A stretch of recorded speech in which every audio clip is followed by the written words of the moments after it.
Your phone buzzes. A headline flashes across the screen. Canada drops visa requirements for 10 Asian countries. You blink. Did you read that right?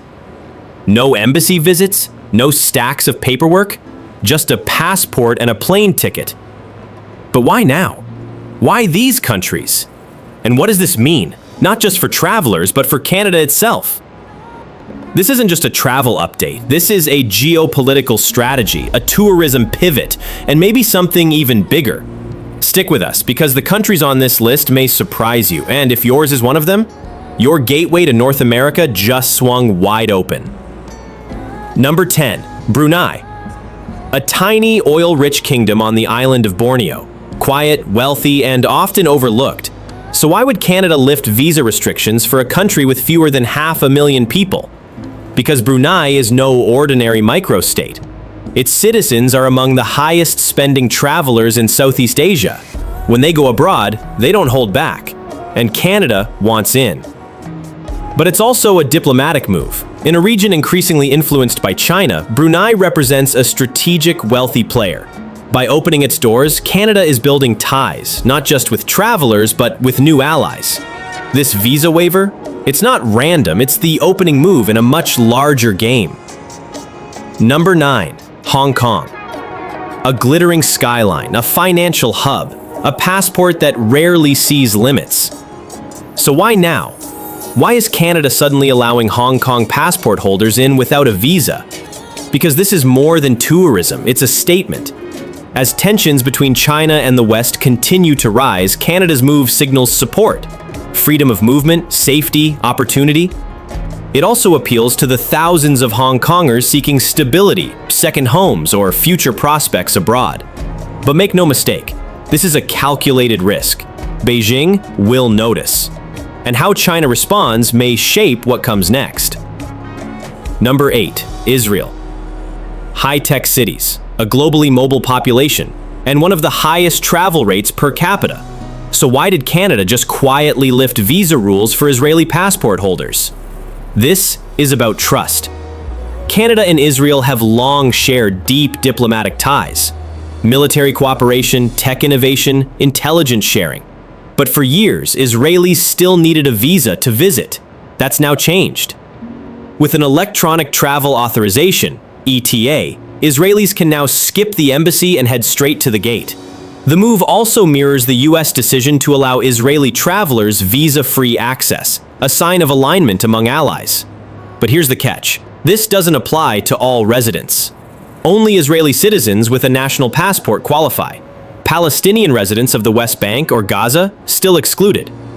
This is a nuanced move, one that speaks volumes about how Canada is balancing diplomacy in a volatile region. Number 7, Japan. A global tech leader, a tourism powerhouse, a culture of order and precision. So why did it take Canada this long to let Japanese citizens visit without a visa? The answer is strategy. Japanese travelers are among the most sought after in the world. They spend more, stay longer, and often return. Giving them easier access isn't just about tourism. It's about deepening Pacific ties and building economic momentum. It's also a signal. As China grows more assertive in the Indo-Pacific, Canada is quietly reinforcing alliances with key players like Japan. This may look like a simple policy tweak, but it's actually a powerful diplomatic gesture. We trust you. We want you here. We see you as part of our future. Number 6, South Korea. One of the world's fastest rising economies, a tech giant, a defense partner. As of now, South Korean citizens can visit Canada without a traditional visa. Just an ETA, and they're cleared for takeoff. Why now? Because South Korea isn't just a popular travel market. It's a strategic ally in a region under pressure from both North Korean provocations and China's expanding reach. For Canada, this move says, we're with you, let's grow together. It also expands educational and tech opportunities. Thousands of South Korean students, entrepreneurs, and professionals are already contributing to Canadian society. This policy just made that path easier. This isn't just about visitors. It's about future residents, innovators, and investors. Number 5, Singapore. Small in size, massive in influence. Singapore is a city-state with global reach. So why did Canada choose to remove visa requirements for one of the smallest countries on the planet? Because Singapore matters. Its citizens are wealthy, connected, and frequent travelers. When they move with intention, investing, networking, and spending big. This decision is part of Canada's broader Indo-Pacific strategy. Singapore is a regional leader in finance, cybersecurity, green tech, and shipping. Forging closer ties is not just smart, it's essential. With visa-free travel, Singaporeans can now easily access Canadian business hubs, universities, and tourism destinations. It's a win-win. But make no mistake, this isn't just about travel. It's about power, influence, and future partnerships. Number 4. Taiwan.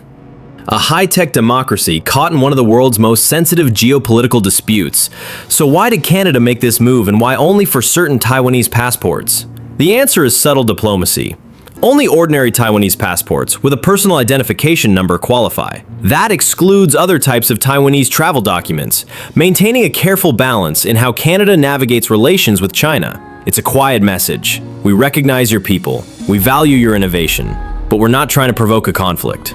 Taiwanese tourists are high-spending and tech-savvy. They also send thousands of students and professionals to Canadian universities and companies. This waiver opens doors, but also highlights just how precise international policy can be when it comes to geopolitics.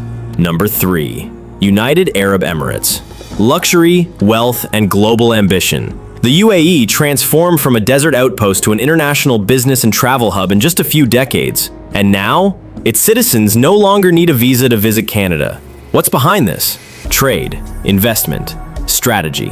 The UAE is shifting beyond oil into green energy, tech, tourism, and logistics. Canadian cities like Calgary and Toronto are increasingly tied to this growth. This visa waiver makes it easier to build those connections. It's also a strategic Middle East play.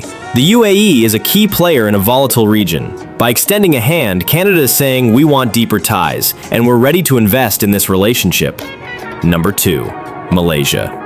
A fast-growing economy, a diverse youthful population, and now easier access to Canada. Why? Because Malaysia is a rising star in Southeast Asia. From clean energy to education to tech manufacturing, Malaysian-Canadian partnerships are multiplying. Canadian universities welcome thousands of Malaysian students every year, and business ties are only expanding. Dropping visa requirements means more tourism, more spending, more collaboration. But it's also a future investment.